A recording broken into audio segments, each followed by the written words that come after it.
ഇന്നത്തെ തലമുറയുടെ പെണ്ണുങ്ങളുടെ പ്രത്യേകിച്ചും സ്ത്രീകളുടെ ഒരു പ്രധാനപ്പെട്ട ഒരു സ്വഭാവമാണ് മൂഡ് സ്വിങ്സ് എന്ന് പറഞ്ഞാൽ. ഏത് പ്രായത്തിൽപ്പെട്ടവർക്കും, ചെറിയ പെൺകുട്ടികൾക്കാണെങ്കിലും പ്രസവം കഴിഞ്ഞവർക്കാണെങ്കിലും ഗർഭിണികളായിരിക്കുന്നവർക്കാണെങ്കിലും ഒരു പ്രായം കഴിഞ്ഞ് പിന്നെ മെനോപോസൊക്കെ ആയവർക്കും ഒക്കെ പറയാനുള്ള ഒരു കാര്യമാണ് മൂഡ് സ്വിങ്സ് എന്ന്. ഈ മൂഡ് സ്വിങ്സ് എന്ന് പറഞ്ഞാൽ അത് പണ്ടുണ്ടായിരുന്നില്ലേ? അതാണ് എൻ്റെ ചോദ്യം. ഇപ്പോൾ ഉണ്ടായ ഒരു കാര്യമായിരുന്നോ അത്, അല്ല പണ്ടേ ഉണ്ടായിട്ട് ആരും ശ്രദ്ധിക്കാതെ പോയൊരു കാര്യമായിരുന്നോ എന്നാണ് എൻ്റെ ഒരു സംശയം. നമ്മളുടെ എല്ലാവരുടെയും ജീവിതകാലങ്ങളിൽ ഈ പറഞ്ഞ കാര്യങ്ങളൊക്കെ ഉണ്ടായിട്ടുണ്ട്. പീരീഡ്സ് സ്റ്റാർട്ട് ചെയ്യുന്നതിൻ്റേതായ ബുദ്ധിമുട്ടുകളും, പിന്നെ എല്ലാ മാസവും പീരീഡ്സ് വരുമ്പം പല പല മാനസിക ശാരീരിക ബുദ്ധിമുട്ടുകൾ, വയറുവേദന പോലെയുള്ള പ്രശ്നങ്ങളും, നടുവേദന, പുറംവേദന പോലുള്ള പ്രശ്നങ്ങളും, പിന്നെ ദേഷ്യം, പിന്നെ ആങ്സൈറ്റി, അങ്ങനെയുള്ള പല പ്രശ്നങ്ങളും നമുക്കും ഉണ്ടായിട്ടുണ്ട്. അപ്പോൾ നമ്മളൊക്കെ അന്ന് സ്കൂളുകളിൽ പോയിട്ടുണ്ട്, കോളേജിൽ പോയിട്ടുണ്ട്, ജോലിക്ക് പോയിട്ടുണ്ട്, വീട്ടിലെ കാര്യങ്ങൾ നോക്കിയിട്ടുണ്ട്, എല്ലാ കാര്യങ്ങളും നമ്മൾ ചെയ്തിട്ടുണ്ട്. നമ്മളുടെ അമ്മമ്മമാരും എല്ലാവരും ഇത് ചെയ്തിട്ടുണ്ട്. പക്ഷേ ആരും അന്നൊരു മൂഡ് സ്വിങ്സിനോ, അന്ന് ഈ വേർഡല്ലെങ്കിലും അങ്ങനെ ഒരു മൂഡില്ലാന്നോ, അല്ലെങ്കിൽ ഒരു മാനസിക ബുദ്ധിമുട്ടെന്നോ, അല്ലെങ്കിൽ ജോലി ചെയ്യാൻ പറ്റാത്ത വിധത്തിൽ വീട്ടിലെ ജോലികളൊക്കെ അങ്ങനെ നിന്നു പോകുന്നൊരവസ്ഥയൊന്നും കണ്ടിട്ടേയില്ല. അന്ന് എല്ലാവരും അവരവരുടേതായുള്ള വീട്ടിൽ, അന്ന് പെണ്ണുങ്ങളൊക്കെ വീട്ടിൽ തന്നെയാണല്ലോ ജോലി ചെയ്യുന്നത്.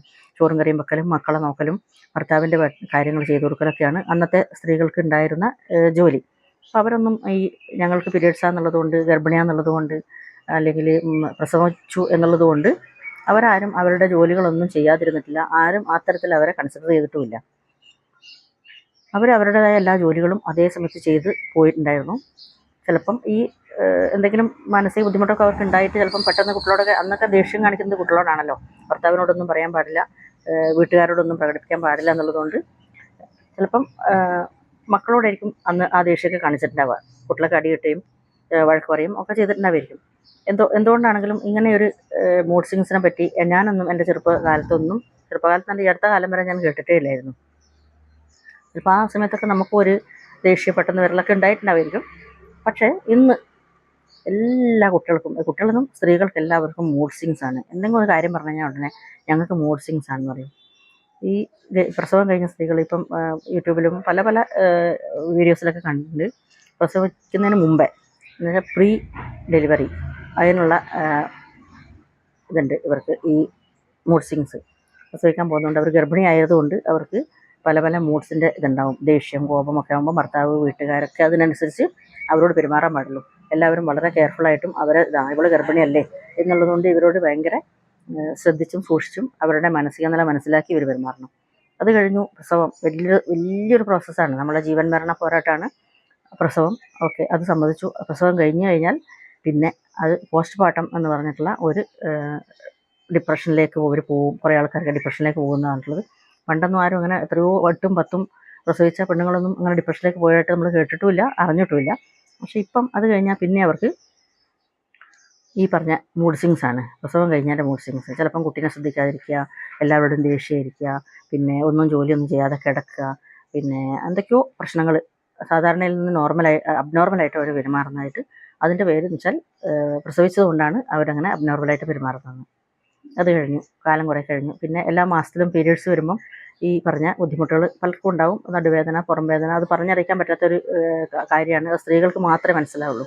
അതും സഹിച്ചുകൊണ്ട് വേണം അവർ വീട്ടിലെ കാര്യങ്ങൾ ചെയ്യാനും കുട്ടികളെ നോക്കാനും, ഭർത്താവിൻ്റെ വീട്ടുകാരെയും അല്ലെങ്കിൽ ആരാ വീട്ടിലുള്ളതെന്ന് വെച്ചാൽ അവരൊക്കെ നോക്കലും. ഇതും കഴിഞ്ഞ് ജോലിക്ക് പോകുന്ന സ്ത്രീകളാണെങ്കിൽ ഓഫീസിലത്തെ ടെൻഷനും കാര്യങ്ങളെല്ലാം ചെയ്യുമ്പോഴും ഈ ഒരു 6-7 ദിവസത്തെ ഈ ബുദ്ധിമുട്ടുകളെല്ലാം സഹിച്ചുകൊണ്ട് വേണം അവർക്ക് ഇത് ചെയ്യാൻ. ഈ ഒരു പ്രശ്നങ്ങളൊന്നും ആണുങ്ങൾക്ക് ഇല്ലാത്തതാണ്, പെണ്ണുങ്ങൾക്ക് മാത്രമുള്ളതാണ്.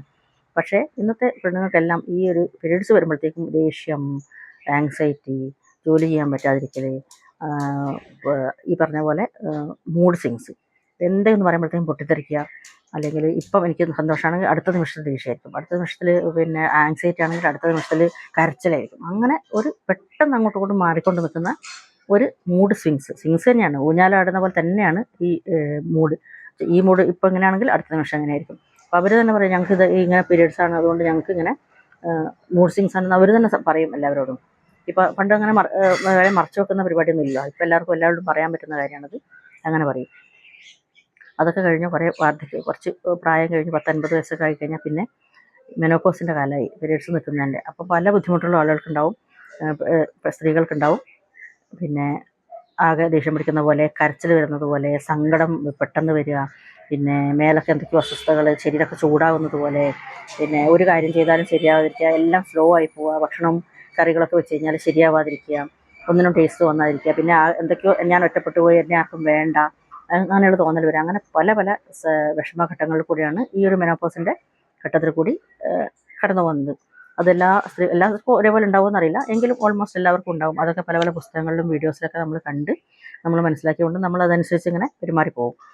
അപ്പോഴും പറയുന്നത് എന്താ വെച്ചാൽ, ഞങ്ങൾക്ക് മൂഡ് സ്വിങ്സാണ്, ഇപ്പോൾ എനിക്ക് ഇതായതുകൊണ്ട് എനിക്ക് ദേഷ്യമാണ്, എല്ലാവരും അതിനനുസരിച്ച് പെരുമാറിക്കൊള്ളണം, എനിക്ക് സങ്കടമാണ്, എന്നോട് ആരും ചെയ്യാൻ പാടില്ല. അങ്ങനെ ഒരു മൂഡ് സ്വിങ്സിനനുസരിച്ച് മറ്റുള്ളവരൊക്കെ അഡ്ജസ്റ്റ് ചെയ്തോളണം എന്ന് പറഞ്ഞ് ഇതൊരു ഉപാധിയായിട്ട് എടുക്കുന്ന പോലെ തോന്നും ചില സമയത്ത്. ഈ മൂഡ് സ്വിങ്സ് എന്നൊരു വാക്കുകൊണ്ടില്ലേ, മറ്റ് എല്ലാവരും നമ്മളുടെ ആ മൂഡ് സ്വിങ്സിനനുസരിച്ച് ബാക്കിയുള്ളവരെല്ലാവരും പെരുമാറിക്കൊള്ളണം എന്നുള്ള ഒരു എന്താ പറയുക, അത് അങ്ങനെ ഒരു ഇതുപോലെ തോന്നുന്നുണ്ട് ഇന്നത്തെ കാലത്ത് കേൾക്കുന്നില്ലേ. ഒരുപാട് സ്ഥലങ്ങളിൽ കേൾക്കും, എനിക്ക് മൂഡ് സ്വിങ്സാണ് എല്ലാവരും പറയും. അത് ചിലർക്ക് മാത്രം അത് ഒരു എന്താ പറയുക, മറ്റ് വിഷമങ്ങളിൽ നിന്നൊക്കെ രക്ഷപ്പെടാനുള്ളൊരു മാർഗം പോലെ ഒക്കെ ചില സമയത്ത് തോന്നും. ഇത് അങ്ങനെ പറയാൻ പറ്റില്ല, കാരണം ഓരോരുത്തരുടെ ബുദ്ധിമുട്ടുള്ള അവരവർക്ക് മാത്രമേ അറിയുള്ളൂ.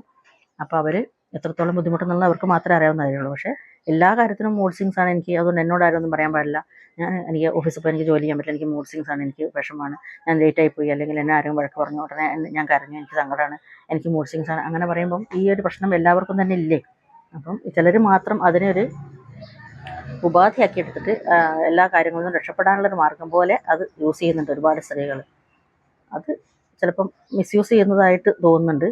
അപ്പോൾ അത് അങ്ങനെ കുറേ ആൾക്കാർ മിസ്യൂസ് ചെയ്യുന്നതുകൊണ്ട് ശരിക്കും യൂസ് ചെയ്യുന്ന ആൾക്കാർ, ശരിക്കും അതിന് അടിമകളായിട്ടുള്ള അല്ലെങ്കിൽ അതിന് ബുദ്ധിമുട്ട് അനുഭവിക്കുന്ന സ്ത്രീകളെപ്പോലും മറ്റുള്ളവർ കൺസിഡർ ചെയ്യാത്തൊരവസ്ഥയിലേക്ക് എത്തിപ്പെടും. അതുകൊണ്ട് ചിലർ ചെയ്യുന്ന കുറ്റം കൊണ്ട് ബാക്കി എല്ലാവരും അത് അനുഭവിക്കേണ്ടി വരാം എന്നുള്ള ഒരവസ്ഥയും കൂടിയുണ്ട്.